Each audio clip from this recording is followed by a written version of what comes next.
Hi guys, welcome. This is my adaptation of Deathnote Part 6. For those of you who want to know where we left off, because some of you are probably going to be coming from the YouTube channel because you are, you're going to be watching Part 5 now pretty much, and then coming here. But for those of you who need to be caught up, we worked on last time going and doing all of the stuff, basically the scene where Light meets Ryuk. So basically, I made a funny little encounter where basically Light talks with Ryuk and basically meets him for the first time. Let me adjust my thing here. Some of you are also probably wondering why on my stream schedule, or if you probably looked at my stream schedule yesterday, why I didn't stream at 2 a.m. in the morning. And it's not because I didn't want to. It's the fact that I realized that almost no one was going to watch. And I was like, maybe save this for like another time, for around the same time, but in a time where people are watching it on the thing. I remember I think it had like 12 people were watching, and that was spread across like four or five different channels. And I was like, okay, that's not gonna happen. So I was like, you know what? I'll just wait for, right now, to be like, let's do this. So I was like, let's have fun. But yeah, so I just adjusted my screen so I could see the chat perfectly. So I should be able to see. Yep, now I see the chat perfectly.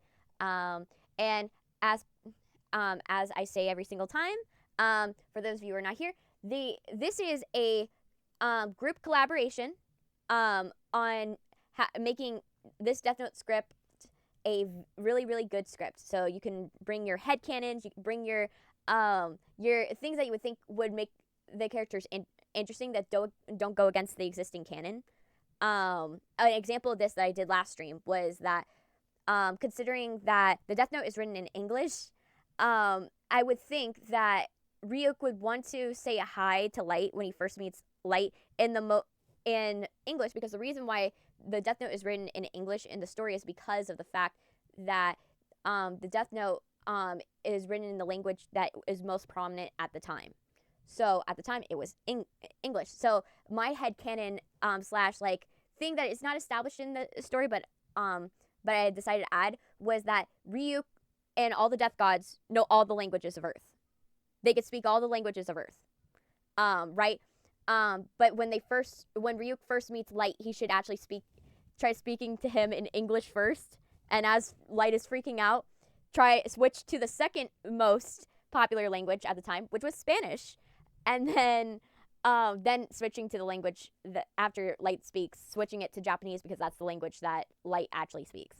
I thought that would be like a cool thing to add to the story, but it's not something that is like a head canon.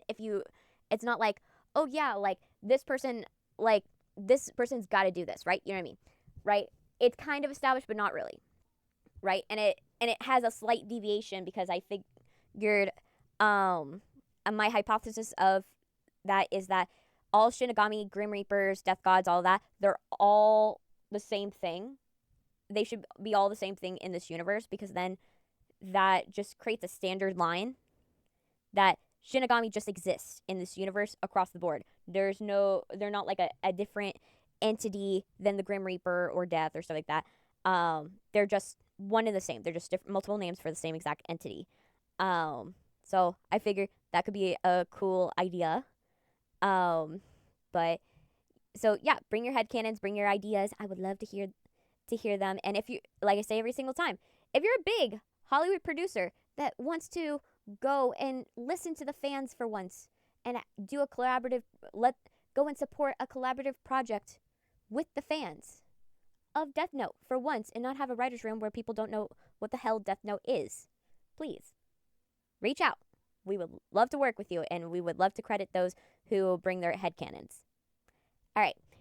On top of that, let's do what I always do of reading what we did last time. So last time I worked on this,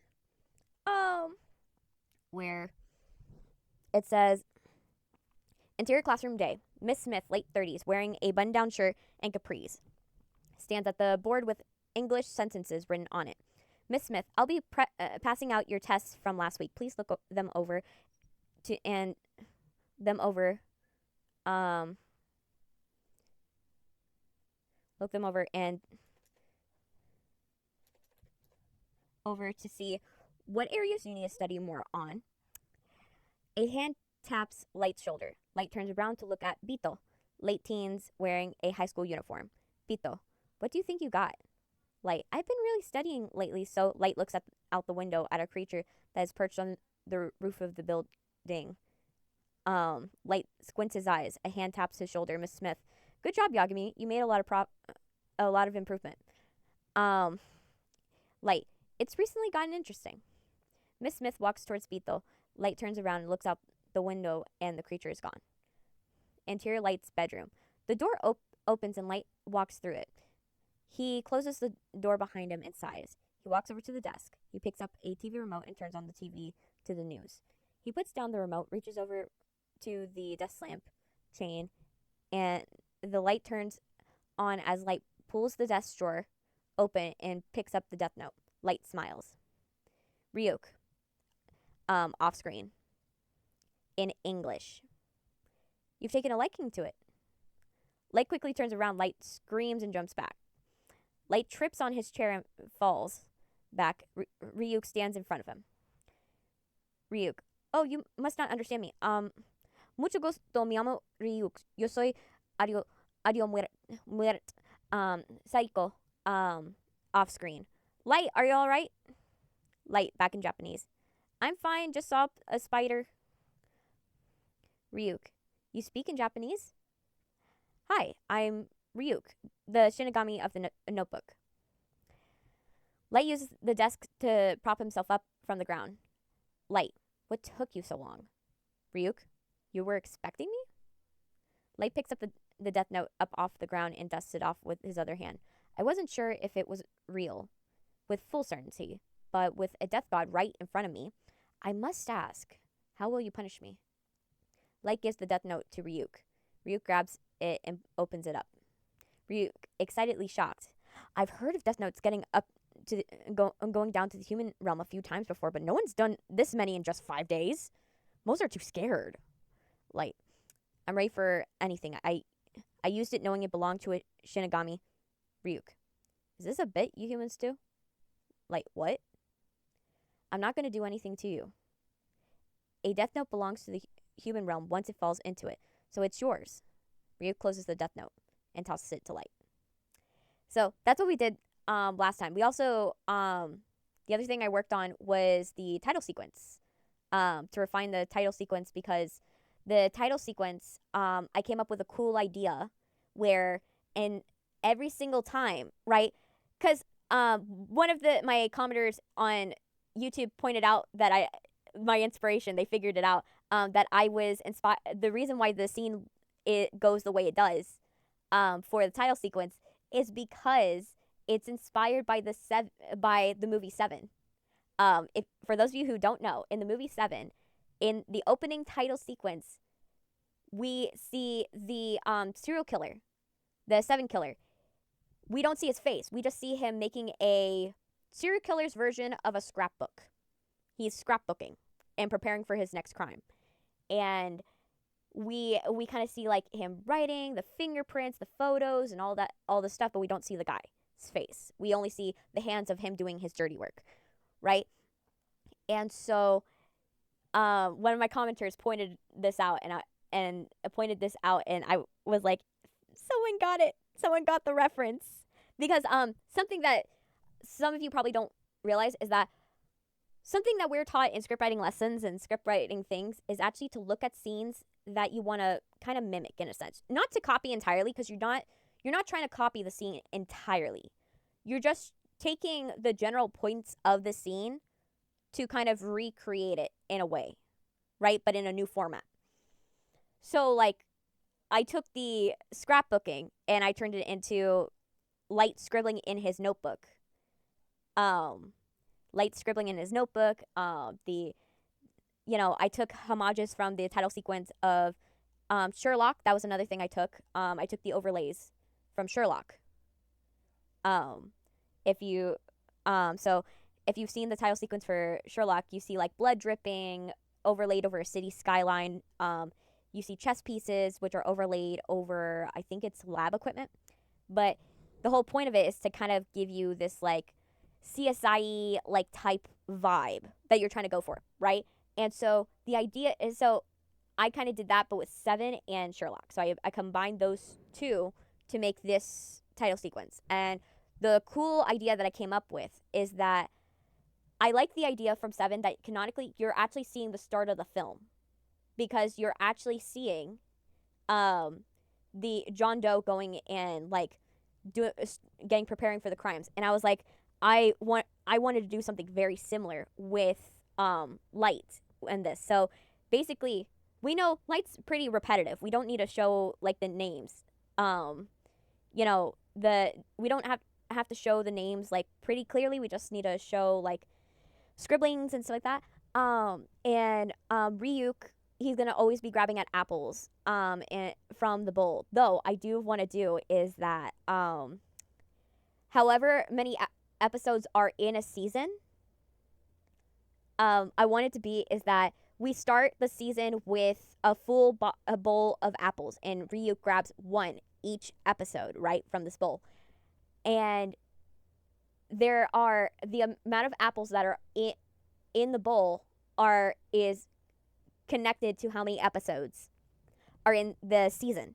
So that way you get this cool moment of like when you're halfway through the season and the bowl's halfway done, and you're like, oh, you start realizing the bowl is supposed to represent like, because by the end of the season, Light's already become a fully fledged Kira, pretty much.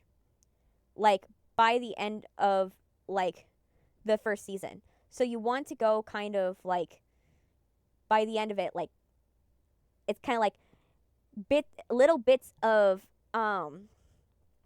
Light's giving little bits of himself is it's kind of the metaphor with the apples, is that with every single episode, Light is losing more and more and more and more about himself. He's losing his humanity. And we see that because the bowl eventually becomes an empty black bowl.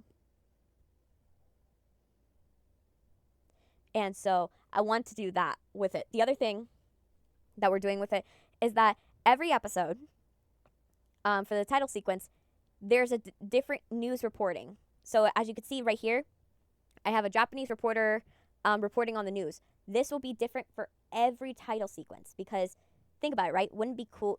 It would be a cool plot device in a sense, because you can, even if it's not like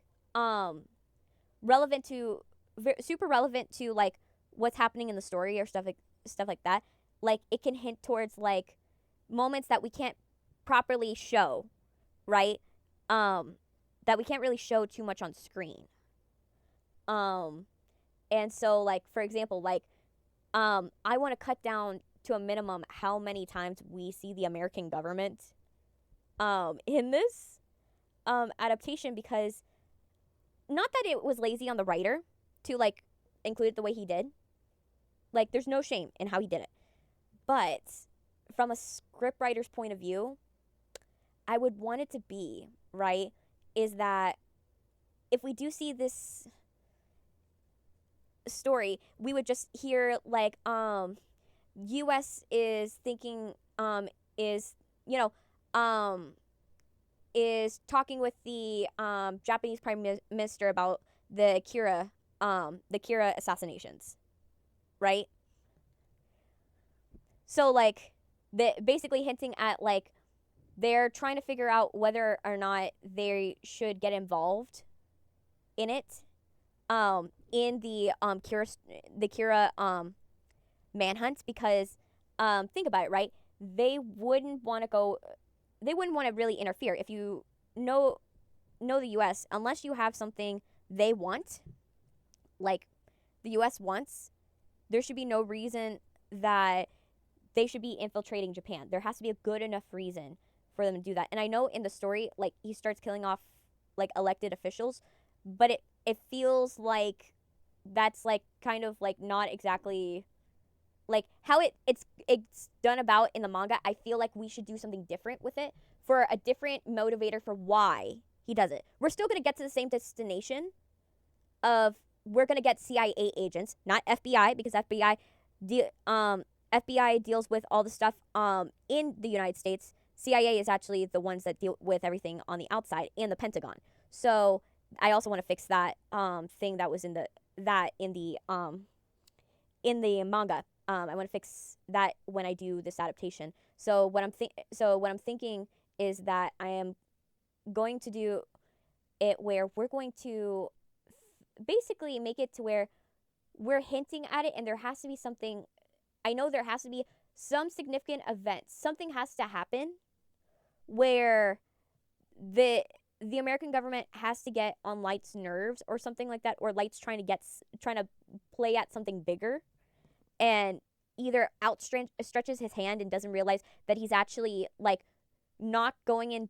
He didn't think this through, or look at it like, oh yeah, let's go and like, or like he not that he it's either he outstretched his hand and he underestimated how crazy that it can get, or he's trying to go and play at something bigger and it just backfires in a sense. I feel like that has to happen, right? Where he kind of gets what he wants, but he doesn't get it in the way he wants. In one of the episodes, it has to be like that, and that would probably be a good instigator for the American government if we were to do that, because it would have to be something where it would like for example, right? I would think, let's say, what was a war that was at the time? What was a war at the time that everybody was worried about?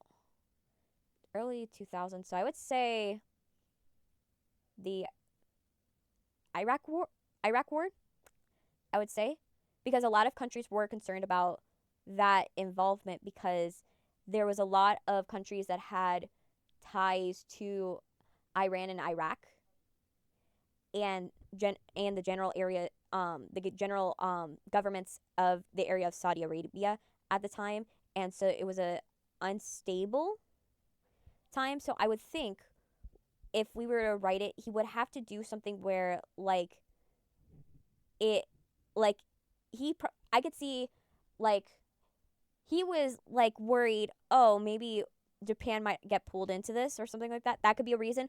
Or war doesn't even have to be the answer. It can literally be like something as like it has to be something trivial or something like that. Something that he does it because he doesn't think it's a big deal, and then it's a bigger deal than he thinks it is. And that's what leads to Light. But yeah, so we'll figure that out when we figure it out. But yeah, so we are going to do that. So let me scroll all the way down, and then let me get my book. For those of you who are wondering, the songs that have been stuck in my head this time, my brain has been stuck on "Good Luck Babe" by Chapel Rowan, and it's been stuck on Red Wine Supernova and Coffee. Generally, Chapel Rowan in general, like her sound is so infectious and fun, and I'm like, oh, I love it. I miss it. I've also been listening to like Fearless again, because I haven't listened to Fearless in a long time. It's been a long time since I've listened to Fearless. I had to be like, when Fearless came out, I was like, what, 6 or 7? And I was an avid Taylor Swift fan, but with every album, I would just re-listen to the album over and over and over. And sometimes I would go back to the other ones. But after, I think, 1989, my CD player actually stopped working when I was younger. And I have all the CDs, like all the collector CDs and stuff like that I collected over the years. I have the Christmas albums and stuff like that. And like one of the first like Fearless ones that came out but like I for me, like I haven't opened those things in years. It's been years. It's been years. And so it's so I've because of my CD player breaking and then causing this, I'm like I haven't listened to a lot of the songs on Fearless in a long time, and the song that from Fearless that I've just been replaying over and over and over because I forgot how good it was is "That's the Way I Love You." Um, it's like think Regal meets country meets rock. It has like a Bridgerton vibe because she like adds like a Bridgerton like type of like violins to them to the sound, and so like it reminds me of that. And I'm like, every time I listen to it, I'm just like, oh my gosh, I remember, it brings me back to being in the car when Taylor Swift's "Fearless" and the song "15" were on the radio. Right, I'm like maybe 7 years old, and I'm like sitting back. It brings me back to also when I went to her concert, and I remember my mom. She like, oh, she worked so hard to get like those tickets because they sold out so quickly. Like I think you had 10 minutes to buy the tickets if I remember correctly for the Fearless tour because it sold out so quickly. And that was back when tickets were like $40, like nosebleeds for $40, but $40 nonetheless. Like that's nothing to sneeze at, you know. And I remember her in her like um her band outfit and like the like Romeo and Juliet like Renaissance outfits. She had ballet dancers. If I remember from that, and I remember I actually she sold like this yearbook every single year of like what that what that year what what happened on that tour and all the sneak peek photos and stuff like that. I gotta look in my memory box for it, but like I like she has like all the band signatures, like little stories from like times that she hung out with the band and stuff like that. And I was like, oh my, like I was obsessed with these, and they were only $20 when you know you went to the concert and bought them. And so my mom was like, would always buy. She always made it. She always knew that if I'm going to one of these concerts or stuff like that, I'm buying at least one merch item, at least one. Um, and that rang true because I literally have like a very like old dusty old Taylor Swift shirt from when she first made her first merch. Like it's sky blue, it has a picture of her face on it, and it has a couple of the tour dates. But I have it in my closet. um Maybe one day I'll take a picture for you guys so you could see this thing. But like boy, it's a throwback whenever I like break it out of my closet. It's hilarious. Hilariously old. Um okay. Okay. Let's see. All right. We are on page 20. So for those of you who have the book, page 20. If you have the panels and it doesn't have the page numbers, because I think sometimes it doesn't have the page numbers if you look it up for free. It's the one where it starts off the page saying the moment a death note lands in the human world, it belongs to the human world. That's the page that we're on, and it has like a shocked expression from like Lights being like, "Oh, it's mine now." You know, that's the page we're on. Um, so just look on the I think it's the Death Note thing. Actually, you know what I haven't done before for you guys? I haven't sent you guys the link for it. I should actually. I can make that. Arrange that to happen. Because I do like sometimes I go and I do these, and then I'm like, I realize like some of you might have a hard time finding it. Click copy, and I'm gonna paste it in chat for you guys. So if you want to um, follow along, that's the link to the first chapter. It's boredom, and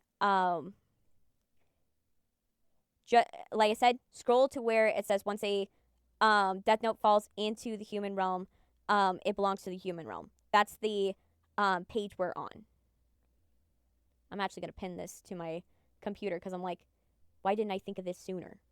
For you guys, why didn't I think of this sooner so that way you guys can keep track? like, oh my gosh, I could have done this for you guys a long time ago, and I didn't. Okay, it you live and you learn. It is what it is. I did, you know, you live and you learn. Let me fix my settings and all that stuff. Um, let me see. Where is it? And this, no, that's not the settings I wanted. And there it is. Okay. And for those of you who are wondering, I am not allowed to have the panels up because I film these for YouTube also, and they're a pain to edit out if I have when I post them to YouTube. Um, so um, so for you, look them up. I'm just not allowed to have them on screen. I'm allowed to have this because I'm able to type it up. So yay. So he closes the Deathnote and tosses it to Light. And he says, "You don't want to give it to another human. When you do, I'll just have to erase all of your Deathnote memories. Oh, and since you've used what was my notebook, you're the only one who can see me. Nobody else can hear me either, of course." The Death Note is a bond between Light the human and Ryuk the Shinigami. The bond. Okay, I don't like how the scene progresses. Oh, I got an idea. So like in the manga, he flies off on the terrace and like in front of like the front of his house where people are bystanders are walking and stuff like that. I think it would be more tense just to make it hilariously tense, right? Because you kind of have to add jokes to like cut through the tension and the suspense sometimes, and also to create suspense too. And wouldn't it be cooler, right? If like so he's talking with Ryuk, right? And his mom opens the door. His mom opens the door and it is like, "Hey, I'm here to hey, your dad needs to talk with you." You know what I mean? Like your dad needs to talk to you and stuff like that. And then she sees the mess and she's like, "Oh my gosh, you made like a mess when you were like you made such a mess when you were killing that spider earlier." You know? And so and then like he would be tense because he's like trying to find ways to hide Ryuk. And she then looks straight at like Light and Ryuk, and she only sees obviously Light. And he looks like all awkward and is like, she's like, "Are you okay? You acting a little funny." And he's like confused.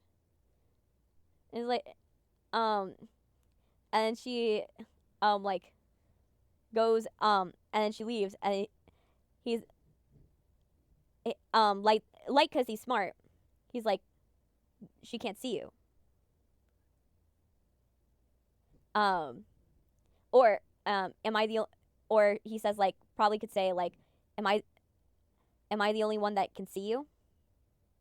And then Ryu can confirm that because the it is his Death Note, only Light can see Ryuk. I think that would be a more interesting scene to do because then you're creating a funny moment where like your mom's gonna be like getting up in your business a bit and messing around so like that like it and it'd be funny. So Ryo closes the Death Note and tosses it to Light. Light catches it.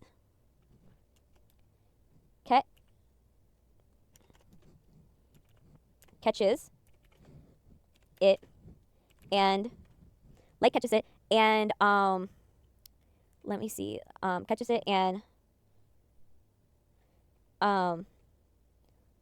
looks at it shocked. The door opens. Opens.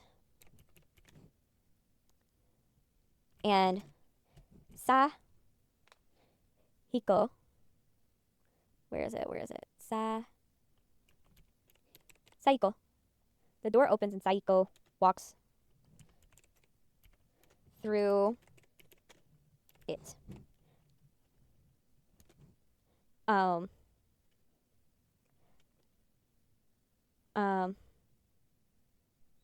Light,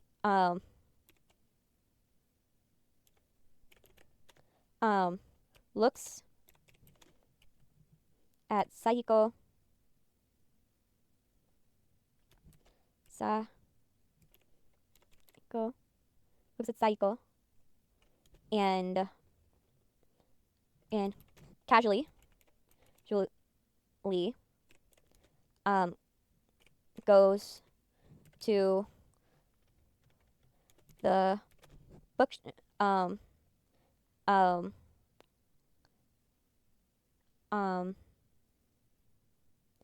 bookshelf,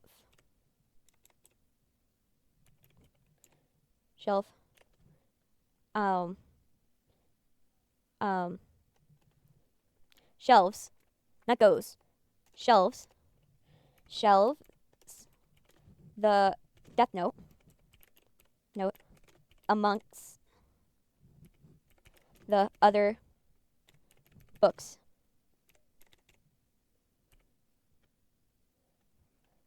Amongst the other books, on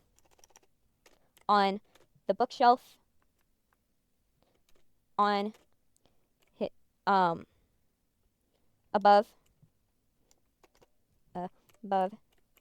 his desk. All right.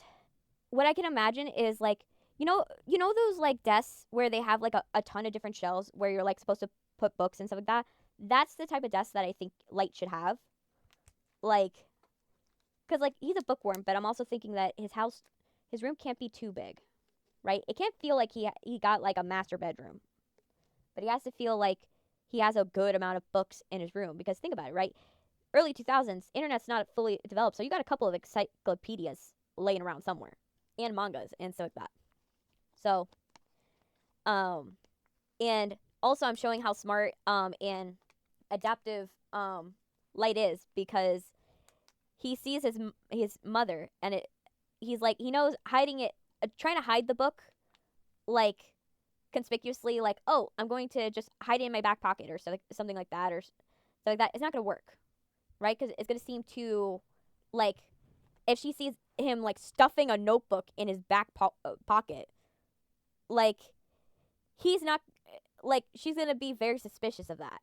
And so to show how much of a quick thinker and how on his toes he is, he realizes, okay, I'm just gonna shelve the book because it's just gonna look like I am putting away another one of these books. Basically, he's using the concept of plausible deniability, right? It's the same thing of how spies get away with like hiding from authorities in public by doing a quick change or while they're walking, or two, how people sneak into concert venues by like going and dressing up like service workers that are looking up what the service workers are supposed to wear and supposed to look like, and basically wearing a uniform so they can get in. That type of stuff. Basically, the idea is no one's going to try to look for someone that amongst a group of people that look like they're supposed to be there. Right? So the more you stand out, like the more it's going to be a problem. That's why a lot of people can actually get away with a lot of things if they wear the right outfit. Because if they expect you to be somewhere, they're not going to be looking for what they're expecting. So if that makes sense. I don't know if it makes sense. I'm trying to explain it as best I can, but I'm probably not the best to do it. But yeah. If you guys have any like things that you're working on or something like that, I would love to know what you guys are doing. I would love it. I would love to see how your day is. I love, talking with my chatters. But yeah. Um, so yeah, so this I'm I'm writing it in this way so that way it like shows he's quick on his feet because he's quick on his feet and he's a meticulous planner, but he does his fatal flaw is his pride, right? He thinks he can get away with anything, and after a while, that causes carelessness. So yeah. Okay. Saiko. Saiko. Um, like your your father would like you to come down would like you would like to speak with you.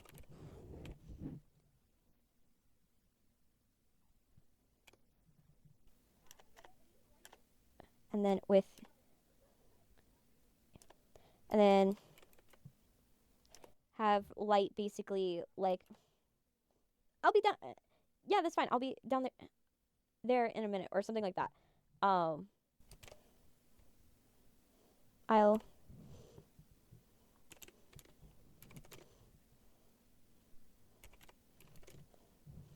there in a minute.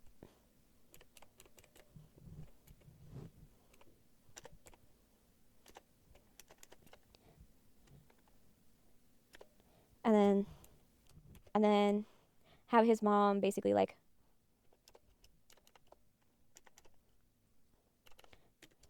this place is a this place is a mess. This place is a mess. Were you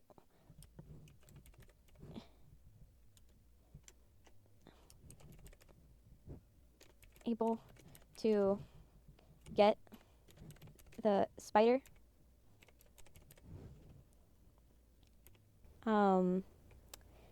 What should I write after that? You really had her eyes. Actually, let's make it to where he walks halfway through saying this.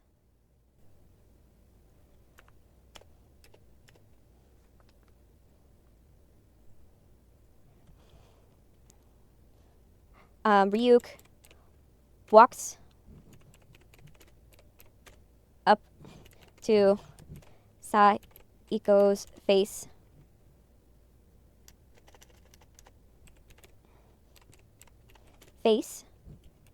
and examines it.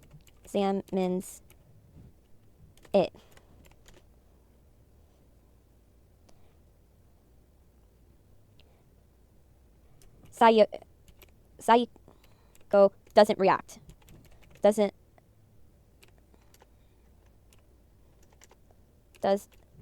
react to Ryuk.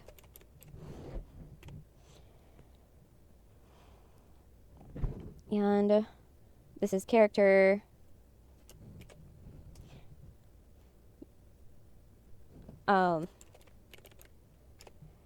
That, and then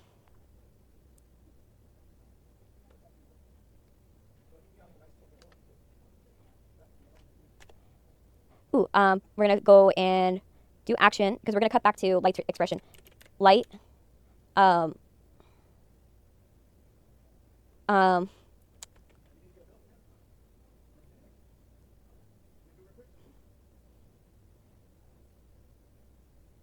um, looks at Ryuk concerned. Looks at Ryuk concerned. Light looks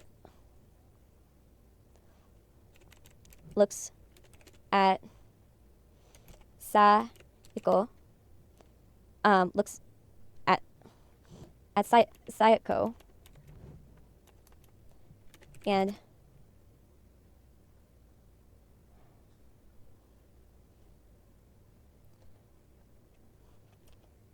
his face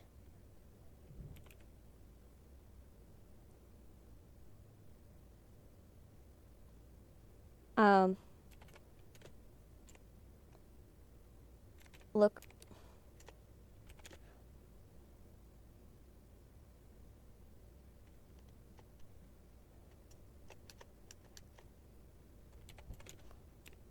looks puzzled.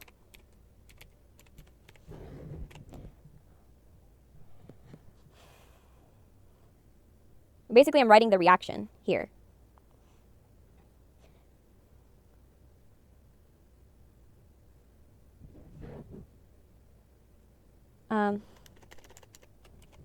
Psycho. And are you feeling well? Feeling well? Are you feeling well?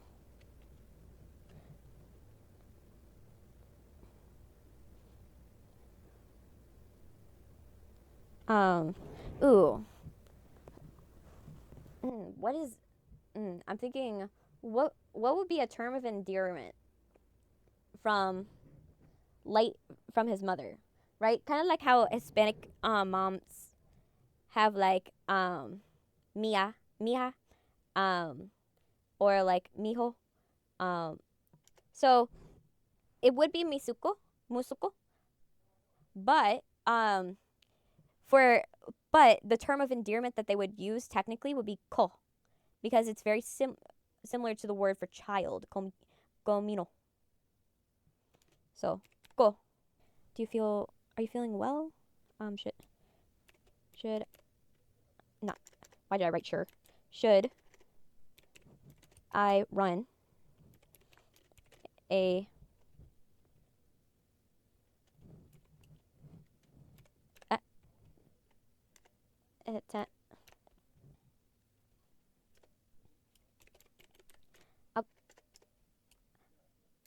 I'm fine. I'm fine. I'll be down. I'm fine. Okay.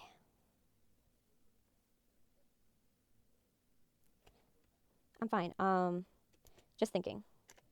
I'll be just thinking. Just thinking. I'll be down there in a minute. Oh. Okay, if you say so. Okay. If you say so. Say so, but be quick, or the food will be cold. And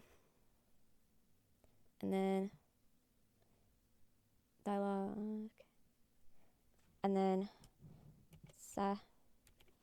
go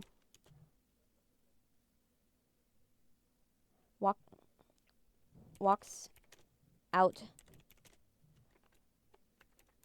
the door.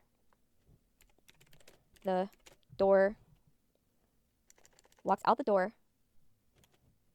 and the door closes.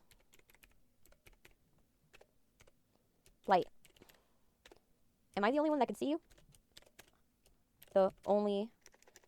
Am I the only one who could see you? Who can see you?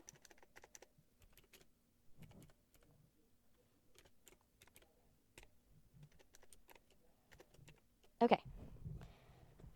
So good. So basically, this is a better way of establishing it instead of having a bunch of like basically doing expository dumping. Because when you're in a film, you don't want to expositorily dump too much on like the people that are watching. I think we've all been there when we've watched a scene where basically they're trying to tell us the whole thing at the beginning, and we're just like, oh my gosh, oh my gosh, like this is a lot of rules and a lot of things to remember and all that stuff. And you're like, I'm gonna have to rewatch this and all that stuff. And like, it's so um, it it's not exactly very intuitive to leave in. So whenever possible, the best thing for you to do is if you can like I did here, if you can make it where you're doing a different scene. You're doing a scene where we're establishing the rule of how it works and then confirming how the rule works. You're basically letting the audience have a more interesting of a scene than if like if I had Ryuk just jump off the balcony. It wouldn't have been as interesting as like, oh yeah, like him going and like being with the mom. Oh, hi spaceman. Nice to meet you. How's your day? Oh, thank you for following. I'm so happy. Mine's been good. I already uploaded a bunch of videos. I actually recently I've had like I think what like 14 people who have joined my channel in the past 48 hours, which is insane. Like my YouTube channel's just been flooded with people recently. And also another thing, I've been playing Potions of Curious Tale, and the game developer from Potions of Curious Tale now follows me. She now is subscribed to my channel, which is crazy. Yeah, it is crazy. I saw this last night. Yeah, I saw it last night. Here, if I, yeah, it's awesome. If you want, I can like, I can drop in the chat like my my link. So let me get it. I have. This is why I always have multiple emails, because then it makes my life a little easier for like doing streams like this. Because then I can always access it. Because it's actually a little easier for you guys to like get the link than it is for me, ironically. So it's like, oh, yeah. And there you go. Oh, that's the wrong link. That's the wrong link. Why didn't it share it? No. Yes, I want to copy it. Why do I need 3 different steps just to copy a stupid URL? It's like, are you sure? 3 times you want to copy your URL? Like, damn. But yeah, the game developer in question her name is Riku Cat. She made the game Potions of Curious Tale, and the reason why she followed me recently was because of the fact that I think the only one that has actually gotten to the end of her game. I'm actually about to finish her game in 1 or 2 streams, and I'm the only one that has done that. Everyone else has like just done 1 or 2 streams, one to like check out the demo of the game, and most of them what happens is they write off the game because it's not a pretty game. I wouldn't say it's the most beautiful. Yeah, I know it's a flex. I didn't think I would get this flex. It's a cool flex. Testing 1 2 3 testing. Okay, so now it's picking it up. I see it. I see the thing. Okay. All right. So yeah, it's a crazy flex. I accidentally unplugged my mic. So that's why I went quiet for 2 seconds. No, it was not your Wi-Fi. It was literally my mic. My mic unplugged itself. I'm literally holding up my mic with my chin and my shoulder because I can't afford a stupid boom arm, like stand. I did buy it today. I did buy it, but I bought it on like deep discount because I've been watching the savings for like a long time. And I was like, it dropped. It dropped today. And so I was like, great, I could buy this thing for $40 because I can't afford most things, sadly.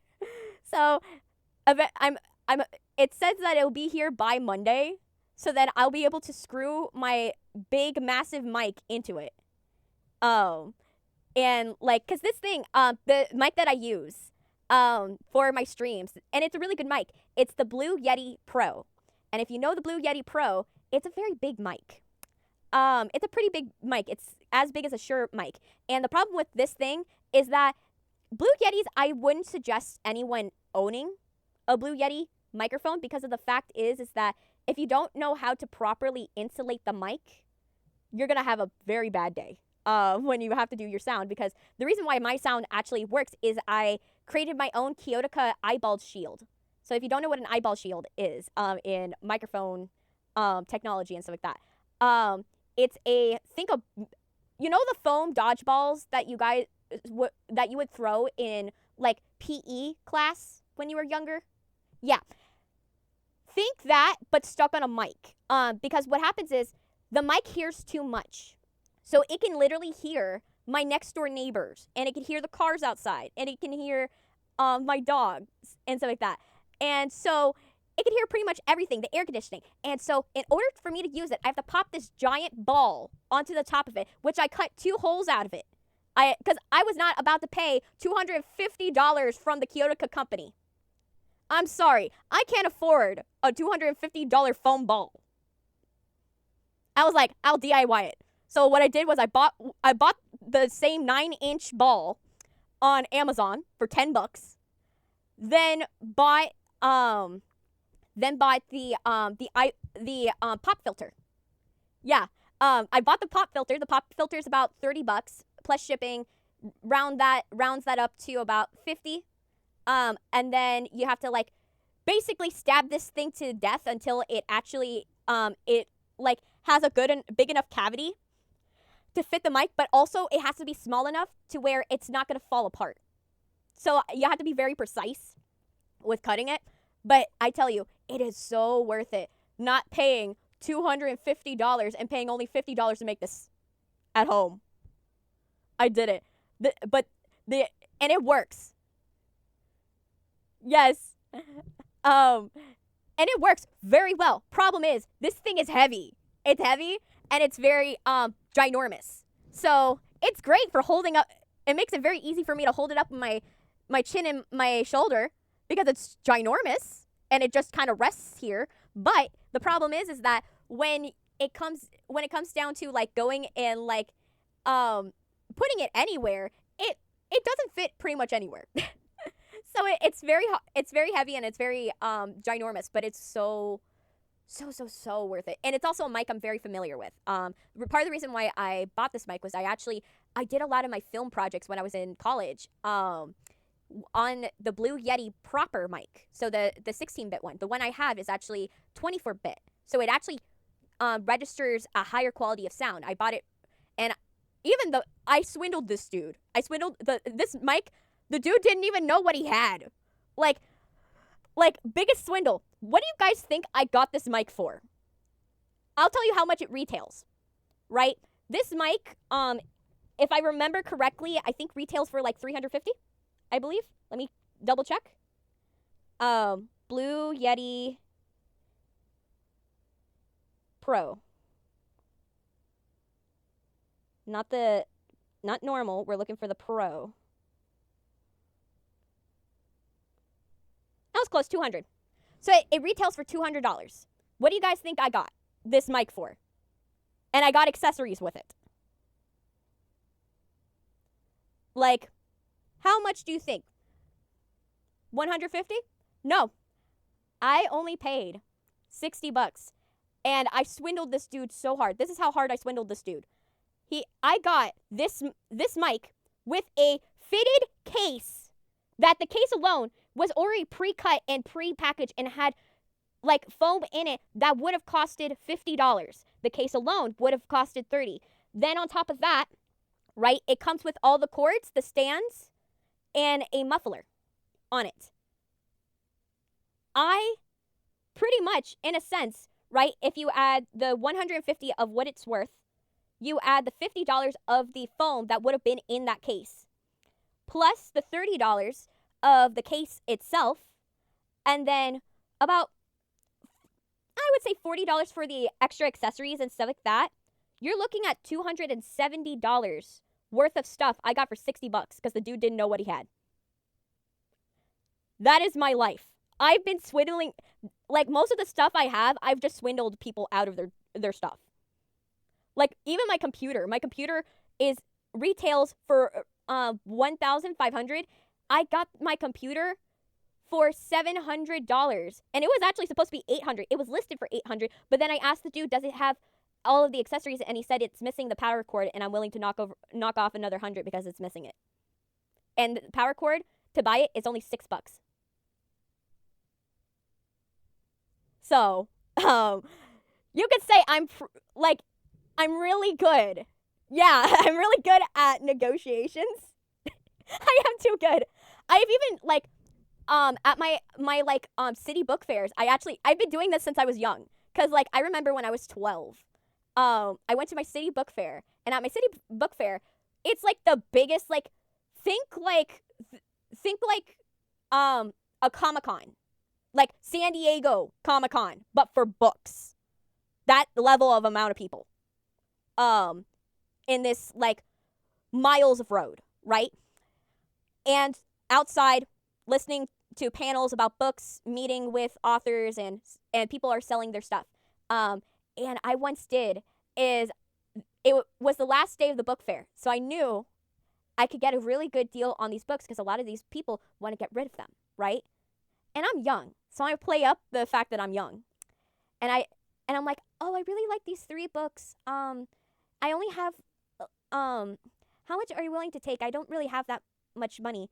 And they were like, oh, I can give it to you for 75 cents.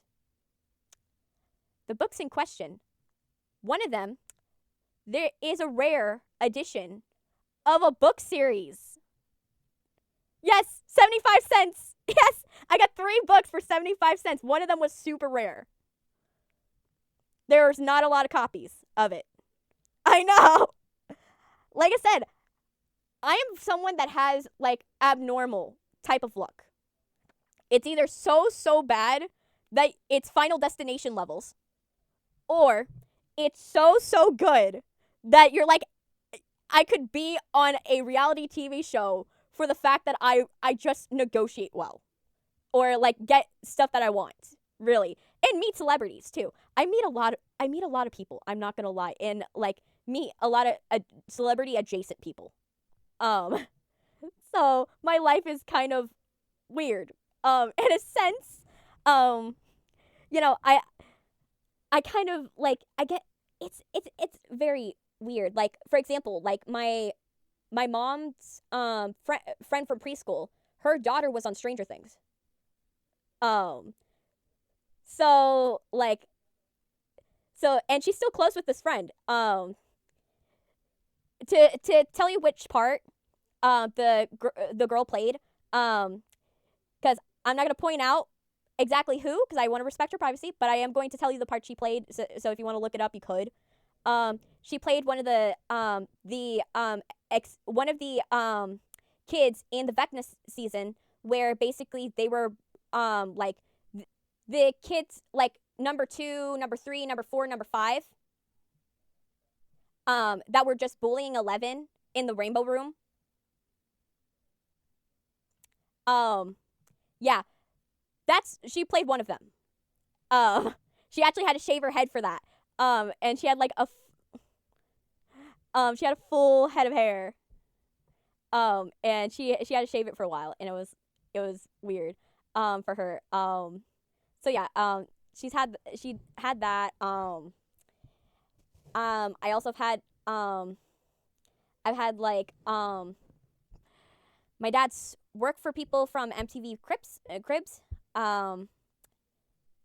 We have met famous, and my dad has met famous scriptwriters and some people that shall not be named, that are celebrities, shall not be named. I've also I used to work in theater also. So because I worked in theater for a long time, I also met a lot of people, because when you work as an usher of a small theater, but in a big city, celebrities come through there. Broadway productions come through there. And so I've met opera singers, where they've actually taught me how they do their makeup with the Ben Nye Um, yes, I know. Like I said, I have a life where I live like either so lucky, and then it'll backswing into Final Destination. So it goes both ways, dude. It goes both ways. You can't have like amazing luck without crazy bad luck. Like I've fallen down 3 flights of stairs. Bad luck. You know. Oh, I've only met 5 YouTubers in some games. Hey, that you know, those are encounters too. Those are fun encounters. And like I'm sure those games were fun. Yeah, at least it's something. Um, and also I live in an area where like a lot of celebrities grew up. Also, so like some of the kids I went to school with have stories of their sibling going to school with these people and have pictures to prove it. I'm not gonna say which people because it would dox me, um, but that for me that's a thing. Yeah, that that would be crazy. Um, I for me it's a lot of where a lot of singers come from. So a lot of singers come from where I live. So it there are stories that like of that I get from that I've gotten from like classmates and stuff like that. Um, and so it's weird. I also met like a whole baseball and I met a whole basketball team when I was younger, but that was through an initiative. They were trying to do like read books and you get a bike, you know? I know some people had the read books and you would get a pizza. We had the read books and you get a bike. Um and yeah, and if you didn't get the bike, you got a field trip to go and watch baseball. Yeah. Yes, a full bike. And think about it. We had this when I was like in elementary school. So that was a big deal in elementary school. That you're like, I could read books and then I get a bike. You know? Like it's insane. I have like, oh my gosh, like the amount of cool interactions I've had. I also have worked exhibition shows too. I just see a 6-year-old with a bike. True, true. Um, I I never won it. It was always someone in my classroom. So I like, and so how it would work is that like you would go in like if you won, the baseball team would come out and just bring out the bikes to the kids that got read the most books. Um, in like the whole class, like if you read the most books, right? You like in the school, you would get the bike. And so my class happened to be one of those classes that we just got bikes because we were just, we had people that were very read a lot of books. It was never me. I am terrible at reading. You could probably see that whenever I am trying to reread my scripts, but I am so terrible at reading. It's bad. Because the thing is, it's not even like I have dyslexia because I don't have that. What I have is a, a little different. So think about it like this, right? So like I'm able to read the sentence, but my brain doesn't catch up in order fast enough to understand what the sentence means. Right? It doesn't catch up fast enough. Because how my brain works, right, is my thoughts are going faster than they should be going, and I have multiple thoughts going at the same time. So imagine having multiple browsers open. You don't know where the music's coming from, and you're trying to keep the train of thought and trying to like piece what are the words you're trying to say. And so you're just trying to replay the thought over and over and over in your brain until you finally get it. That's why it takes so long for me to type these words. Like, I'm not kidding. It's because my brain has to go and replay the word over and over and over and over just so that the sentence over and over and over again, just so that way I can remember what it was supposed to be about. And it's a lot of work. My brain, like, I have like 6 thoughts going on at the same time, like at all times. And not all of them are like related to like the main thought, right? I have like my thoughts of like my like nagging earworm thought of like think in your head radio of like the song that your brain has been playing over and over and over and over and over again, and you can't stop it. You just can't stop it. And then you also have the other side where it's like, okay, my daydream world wants to bleed in and wants to go and like wants my attention and to go and show me a new story that I want to write, but I can't write it right now because I'm writing this. And then I have the other thought of, okay, here's the XYZ things I have to do on my to-do list too. Then I have the other thoughts of like, okay, how am I doing? How am I feeling? How my clothes how my clothes are feeling, against, my body, like my hair, feeling weird, like it's the constant, and then I have the other thought of like, oh, okay, I'm making sure I'm talking. Make sure you're like keeping conversation. Go talking to the mic. Don't go and like stop. Keep going. And you have all of these going on at the same time, and just to have the one thought of, okay, what am I typing right now, is so hard to decipher which one it is. Like I said, it's like having 100 browsers open and you're trying to figure out where the music's coming from. Literally. And it's not even ADHD. That's the sad part. It's not even that. But yeah. So you could see how these streams can be really, really hard. And why I have to be I'm very slow. Like, people who watch my streams, I go in and then come here. I actually talked with someone who actually watched my YouTube stream and then came into my Twitch stream, and they were like, you talk a lot slower. And I'm like, yes, because my brain, I'm always trying to catch up to my brain that's going a little too fast.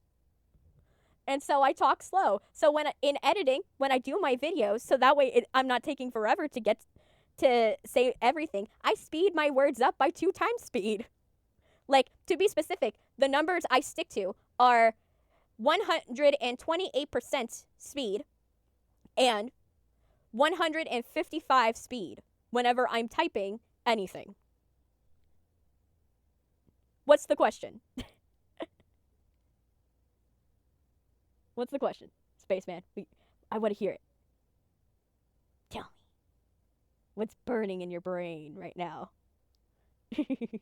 How often do you stream? I try to film 2 times a week. So I do it 2 times a week. I always do it at the beginning of the week because it's a lot easier for me to schedule stuff in the beginning of the week.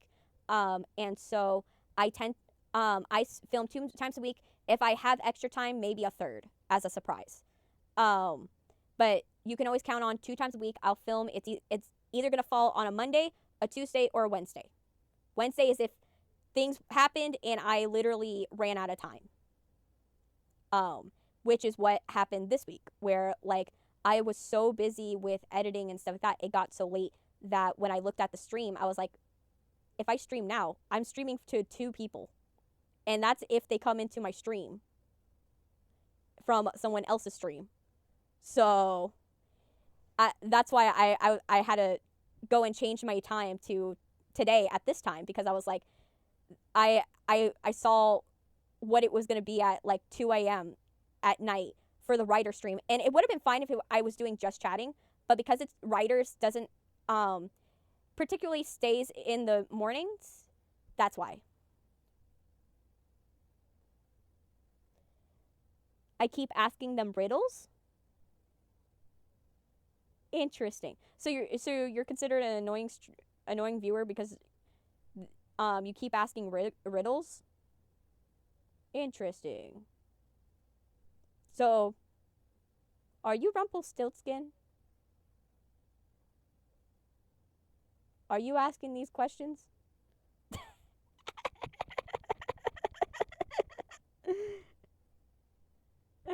Okay. Oh,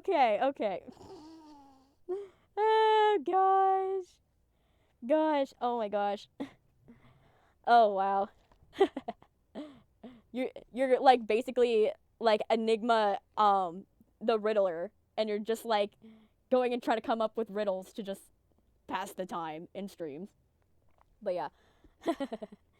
But so that's why I picked this time. by the way. So, because I was like, this is a better time for the writer stream to do it under the writers category. And every single time I've done just chatting, because it's so saturated with a lot of people, I never really get any chatters or any viewers really from just chatting, because even though I know you guys watch it, it tells me that you guys watch just chatting.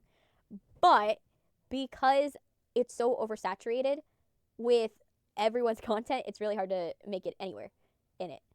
But that's why I like doing the writers. But that means that I have to follow the time schedule of the writers thing, and I've been trying to figure the writers schedule out. Here's a easy riddle for you. There's one story house in which everything is yellow. Yellow walls, yellow doors, yellow furniture. What color is the stairs? I would say, I think the answer you're trying to get is yellow, but technically wouldn't it be brown, because people would be walking on the stairs and trudging like dirt on them, and the yellow would just slowly turn into like brown stairs?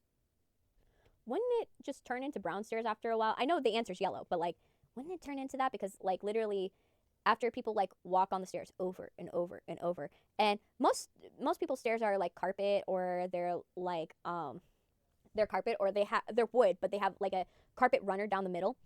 I would think it would be like at least the carpet part would turn brown after a while of just use. Probably not the answer you were hoping for. Sorry. I'm one of those where I overthink things. So technically yellow, but if it's a used house, brown. Oh, but wouldn't there be on like the front porch? Like, because there would still be like a step to get into the house. Like, that's what I was thinking. Wouldn't there still be like a step going into the house? Exactly. So like, even when it's a one-story house, there are stairs in one-story houses. Like, my house is an example of it. We have like stairs in the front. So, while you get that typed up, I'm gonna type this up. So now we gotta write Ryuk going and explaining everything to Light. So like basically he's supposed to say in the section the moment a death note lands in the human world, it belongs to the human, so it's yours now. You don't want to give it to another human. When you do, I'll just have to erase all of your death note memories. Oh, and since you used what was my notebook, you're the only one that could see me. Nobody else can hear me either, of course. The death note is the bond between the Light, the human, and Ryuk, the Shinigami. The bond. So just give me a sec. You guys, I'm gonna give me a second to do something. I just got an important call real quick that I have to answer.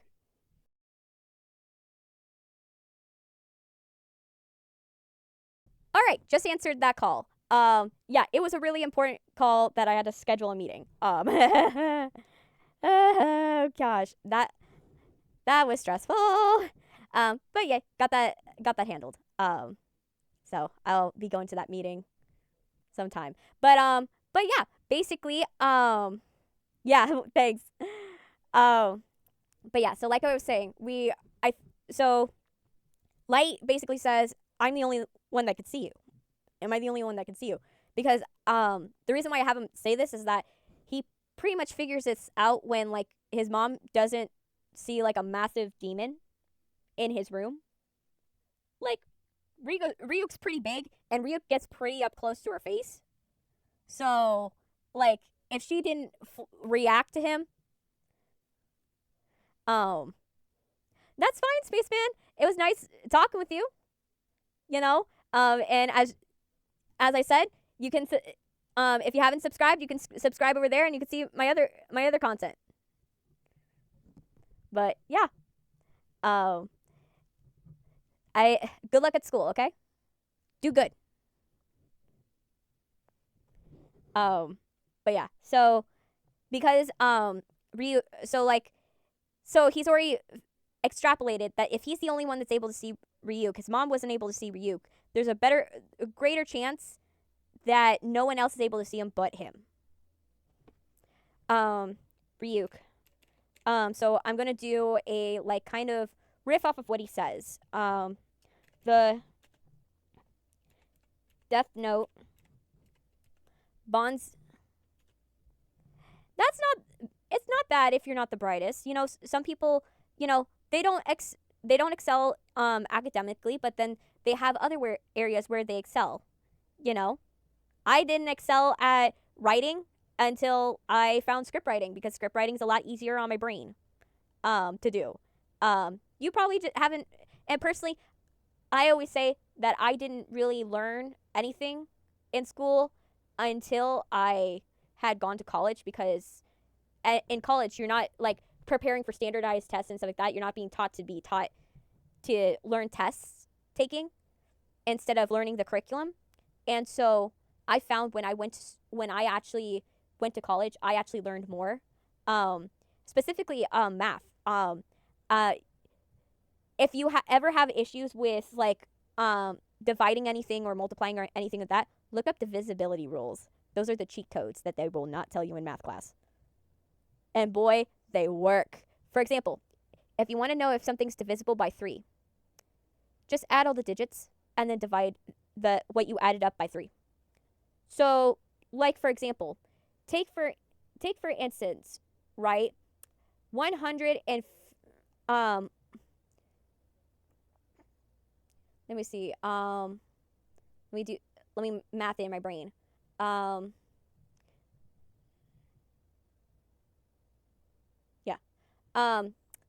915, right? 915. Add 9, add 1, add 5. Then divide that by 3. That tells you it's divisible by 3. Yeah, it's fine. I was fine in math class because I worked a full-time job at the school while I was going to school for 7 years of my middle school and high school experience. I literally like I slept through math class a lot. Like my math teachers, because they actually knew I was like working full time, my teachers actually took pity on me and they were like, okay, we're just gonna send her notes. We're gonna go and make sure everything is like up to code, and stuff like that.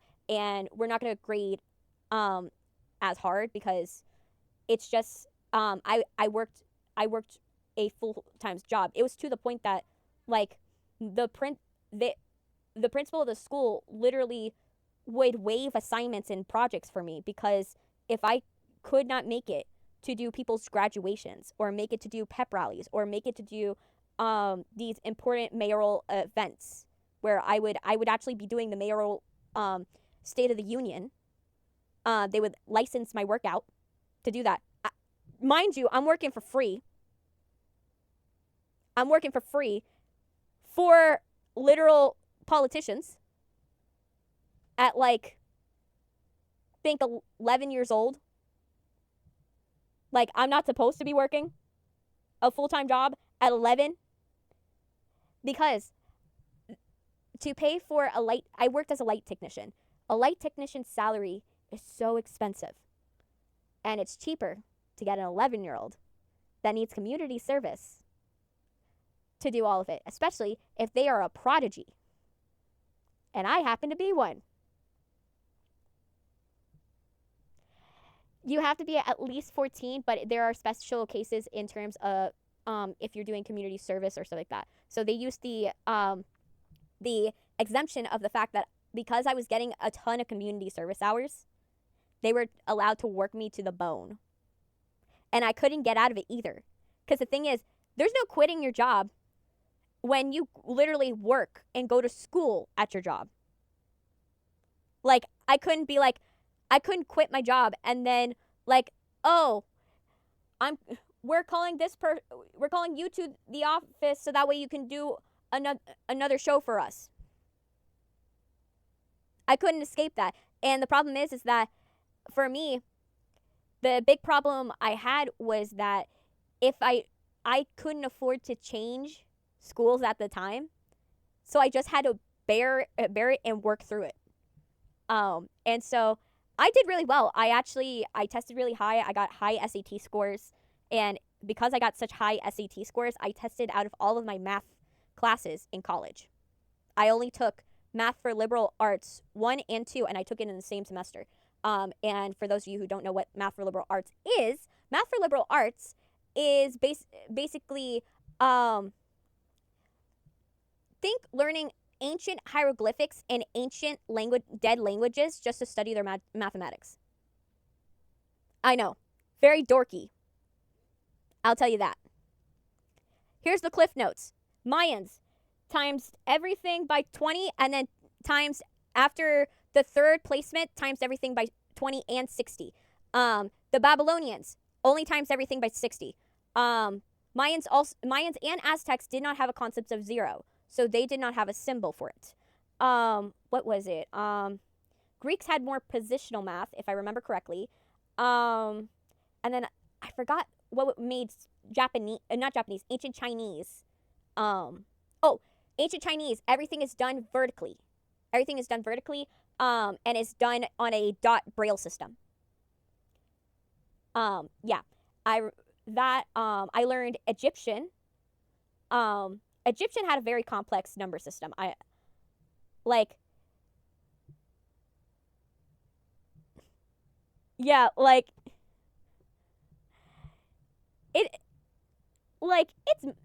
tell you, that class is dorky, but I did so well in it. And my teacher loved me in that class to the point that she was like, I'm going to go and have you, I'll allow you to make a video about mathematics, and that could be your grade. And I did. I did it on the mathematics of the Girls Like You music video by Maroon 5. I did the mathematics on how they did the track work on the camera movement. Very dorky film stuff. I know. Very, very dorky. I still remember it. She loved that video. I know for a fact she saved that video somewhere. Because she was like, it's so good. So she has it. That math teacher has my video somewhere.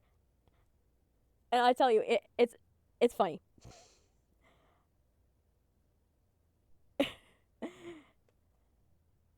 I really thank you for that. I think that part of the reason why a lot of people don't join in is that this is not something that is normal to see, right? Not every day do you see someone doing script writing.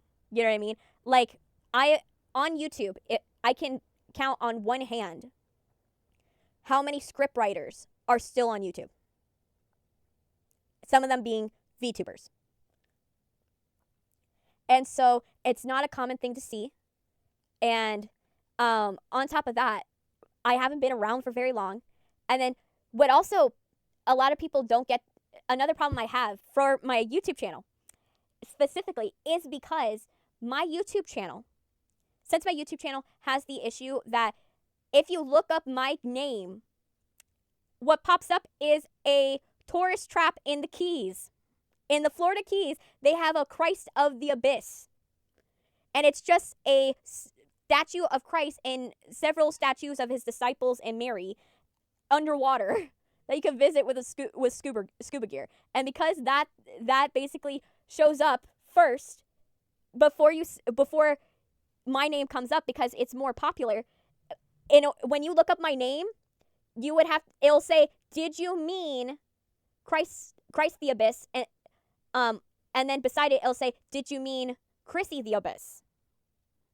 And then you have to click on Chrissy the Abyss. But the writing's so small, so hilariously small, most people, they just give up. So the only reason why I haven't grown, well, I don't know if this is the only reason, but it's a big reason. I'll try to get this one YouTuber I know to shout out. I'll see if he can. That'd be great. The thing is that the only growth I've been getting that I've actually found a way to grow is from shorts, from YouTube shorts. I've hacked the system of the YouTube shorts of how to make it on there. How do you go and utilize the shorts? Because I figured out that the shorts don't compete with your long form videos. And so basically, you can post the long form video, and then right after post a YouTube short, and they won't compete with each other. They'll actually grow each other. So that's what I've been doing. And so I post at least 2 TikToks. So when the first I post the video, then I post the TikTok. The TikTok then slowly peters off when it's finally at like about 20 people are watching per hour. Then I'll post the next one. That's around, I would say 9 o'clock. 9 o'clock is when like it starts petering off. Sometimes it'll peter off sooner to 7. I'll post at 9, and then that will keep growing throughout the night, and then it will stop around, I would say, 1-ish, which is right before the next video comes out. So I've been doing that because that's the best way to grow for me right now. And I've also been highly prioritizing thumbnails in my videos to make sure that I can go and get as many people seeing my video as possible. I've been doing that, making very interesting thumbnails. And on top of that, I have been prioritizing making sure that if I can, I will go and put chapter marks for every moment that happens in the stream so you can jump around. Because someone that is seeing me for the first time, that's very helpful because you can just jump to the most interesting sections that you think are the most interesting and to the most interesting taglines, and you can discover my magic from that. And by doing that, you're kind of like, okay, I'm seeing them do this, I'm seeing them do that. And then when they finally are like, oh, I actually kind of like them, and it then works. And the other reason why I'm posting so frequently on TikTok is that your brain starts to like things the more you see them. The more you see something over and over and over and over again, your brain actually has a mechanism to slowly start liking it. It happens with new music, it happens with new videos, and it happens with people, right? Think about your favorite singer, right? Every single time they try to make it to where their post. The reason why Taylor Swift right now is very successful right now for the younger generation is because she's posting she's putting out new albums every couple months.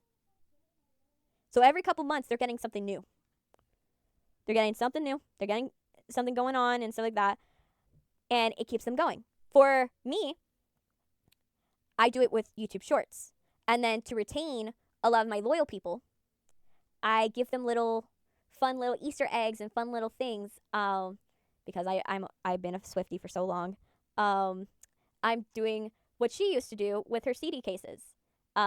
If you weren't a Swiftie in the 2000s era, she would have these CD cases when you opened up Fearless, right? All of the letters would be lowercase, and she would have some letters that would be uppercase. And then you would take those uppercase letters and string a word across. And basically, they would string the word across, and then you would get like a secret thing about the song, right? So like for All Too Well, it was, I believe, maple latte.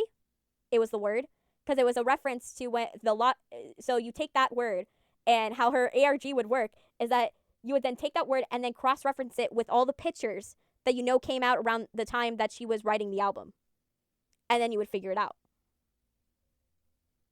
I think one of the words was there was a bunch of words that are like she would do that, and I took on to that, and then I kind of got a little carried away when I started watching MatPat do ARGs, and I was just like, yeah, now this is my thing. So if you go on my channel, I have like 9 different ARGs so far. Not gonna tell you which one goes where. Have fun figuring that one out. And also, they're growing every single day because I'm making more ARGs every single time. Because I hate the idea of putting out an exposition dump video like a lot of other VTubers. And I mentioned this in the potion stream. I don't like exposition lore dump videos that VTubers do because they're not as fun. Think about it. You're watching a video, you're getting all the lore all in one thing. And then you're like, okay, great, we got the lore. When it's no fun for the audience. It's no fun for me that's watching, and it's no fun for the person. So for me, it's more fun to give you guys a wild goose chase, a little scavenger hunt, and you figure it out. You figure out what each thing is supposed to mean. You know, you figure out the lore. I'll tell you if you're close, if you're getting there. But I've literally, and the funny thing is, I didn't know if anybody had like noticed the ARG until the potion stream I did yesterday. Not yesterday, but the day before yesterday, because I was like, I was like, I was like, I don't even know if like anybody does it, and then like they're like, yeah, they're so much fun, and I'm like, so people do recognize do them, but the thing is, I was under, because since no one's talking about the ARGs or like talking about like their theories on like what each thing means, I thought no one was doing them. I was so wrong. But I'm happily wrong. I love it when I'm wrong about that. I'm so happy that I was wrong about that, because I'm like, oh. Okay, what's your question, Spaceman? What's the question? What's your question, Rocket Man? Do you have a Discord? No, not yet. I am planning on doing it once I reach reach the ability to do subscribers and stuff like that. I do plan to do as a subscriber perk for the Twitch channel, and a membership perk for the YouTube channel, that you guys would be able to have your own Discord where you would be able to chat with me. I do have an Instagram, but the thing is that Instagram doesn't show my videos to my reels to really anyone. So it barely has anything on it. So yeah, it doesn't have much on it. I'm waiting until I can get like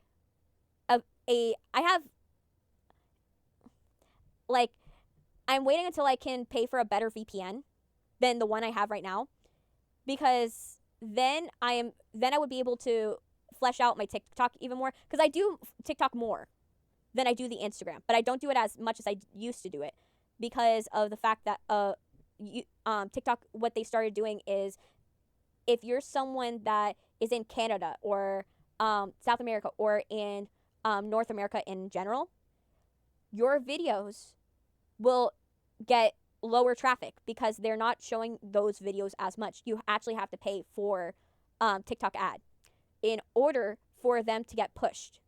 Or you can get a VPN and change your location. Bonds. And the Deathnote bonds your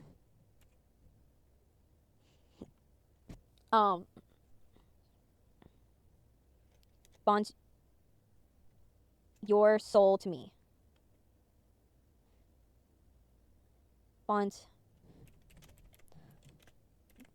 to me. To me. So you are the only one who can see and hear me. Binds us together. Binds us together. There you go. The Deathnote binds us together, so you are the only one who can see and hear me. Okay, let me read what's in the book. So there is no price to pay for using the Deathnote. Well, not exactly. But there is terror and torment that only humans who've used it will experience. And when you die, I'll be the one writing your name down. But don't think that any human who's used the Deathnote can go to heaven or hell. That's all. You'll find out about that after you die. So I think I'm going to keep it, this scene seems right, where it's like, so there's really no price to pay for you, seeing the Deathnote. I'm going to use that line. So we're going to put light. Okay. So there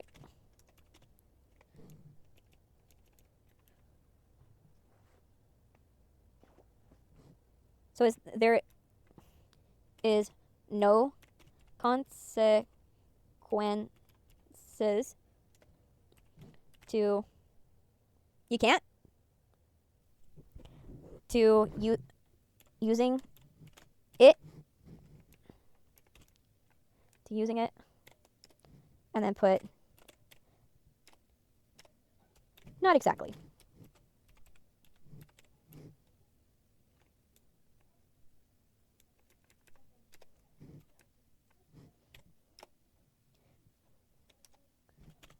Okay. So see, when you die, I'll be the one writing your name down, but there is a terror and torment that only humans who have used it will experience. Don't think that any human who's used the Deathnote can go to heaven or hell. Okay, so not exactly. When you die,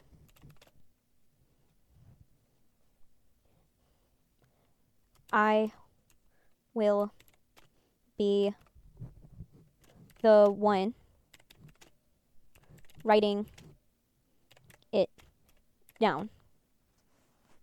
I know there is a I know there is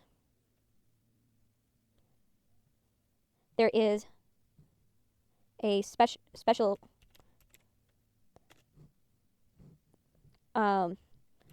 terror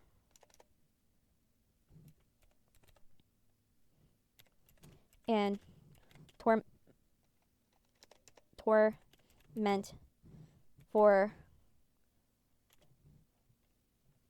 people that have used it.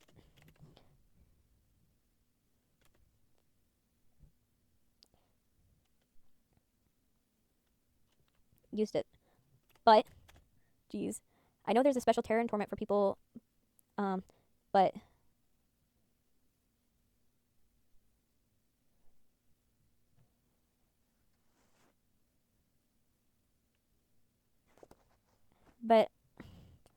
I used it, but I don't think it's in heaven or hell. It's in heaven or hell.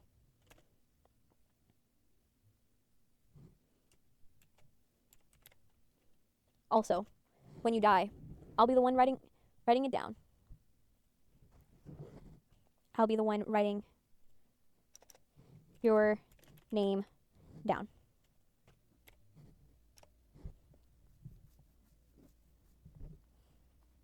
Light looks at Ryuk, stunned.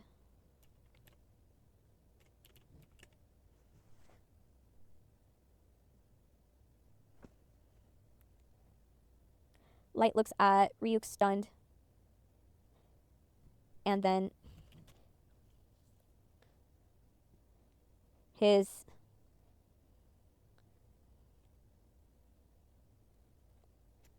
stunned, and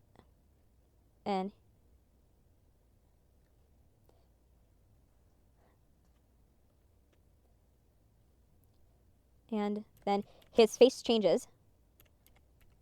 His expression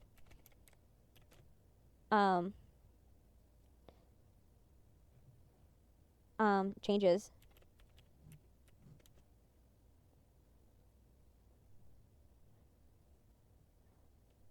to become excited.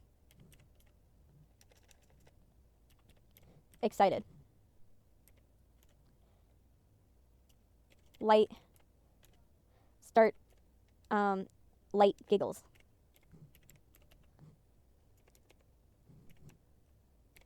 So I'll find out. Giggles. So I'll find out So I'll find out. Ryuk closes the Death Note and tosses it to Light. Bye, spaceman. Tosses it to Light. Light catches it and looks at it, shocked. Okay, so that's as much as I did. So, so I'll find. So I'll find out. Oh, I hit my writing goal.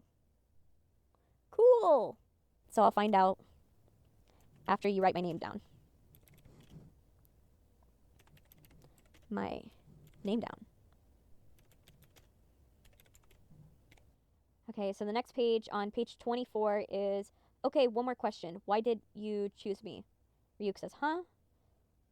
Don't flatter yourself. All I did was drop the notebook. That's all. You thought I chose you because you're so smart or something. It just happened to land somewhere around here, and you just happened to pick it up. That's why I wrote the instructions in English. It's the most popular language in the world. Then why did you drop it? Don't tell me it was by mistake after you went and wrote all those instructions. Why did I drop it? Because I was bored. That's why. It might be weird thing for a Shinigami to say, but it didn't feel like I was really alive. Okay. One more question. One more question. Why did you choose me? Why did you choose me?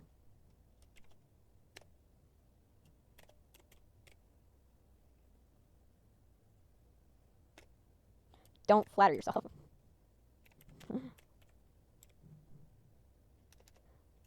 Flatter yourself. Yourself. Don't flatter yourself.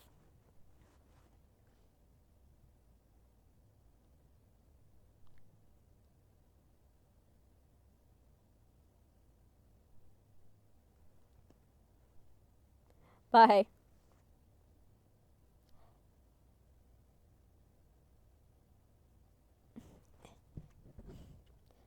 All I did was drop a notebook. And it just so happened to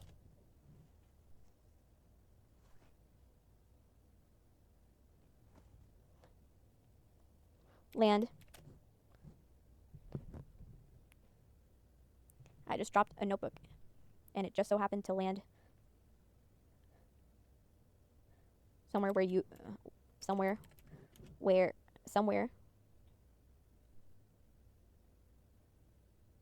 close.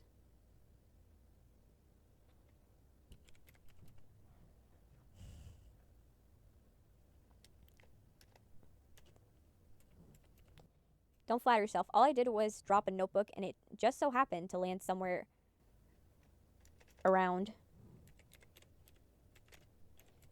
here.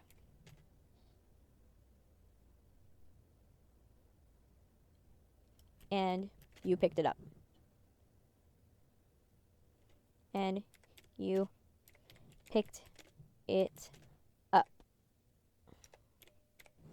And you picked it up.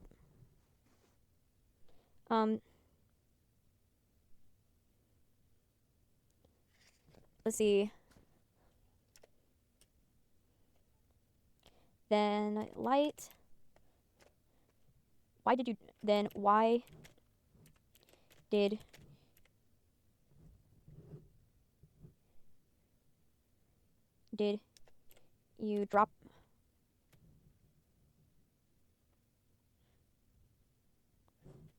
drop it? Why did you drop it? Why would you leave instructions?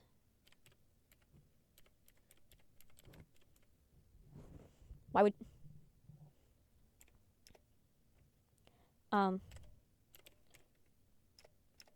I was bored.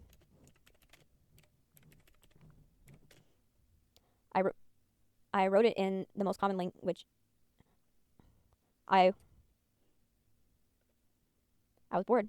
So I dropped it. So I dropped it to see what would happen. To see what would happen. I was bored, so I dropped it. So I dropped it. So I dropped it to see what would happen. And I was bored, so I dropped it to see what would happen. To see what would happen. And I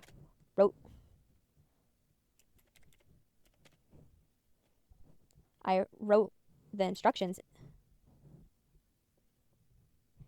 in your most common language.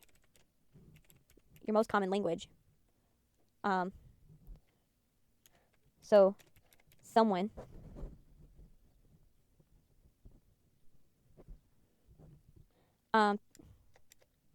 to see if anyone would try it. I think I'm going to cut this off for now. I think I'm going to do that, considering that we did get a decent amount done. And on top of that, I did hit my goal for today. No, don't do that to me. So I think what I'm going to do is I'm going to close this out for today. And we'll pick up where we left off the next time.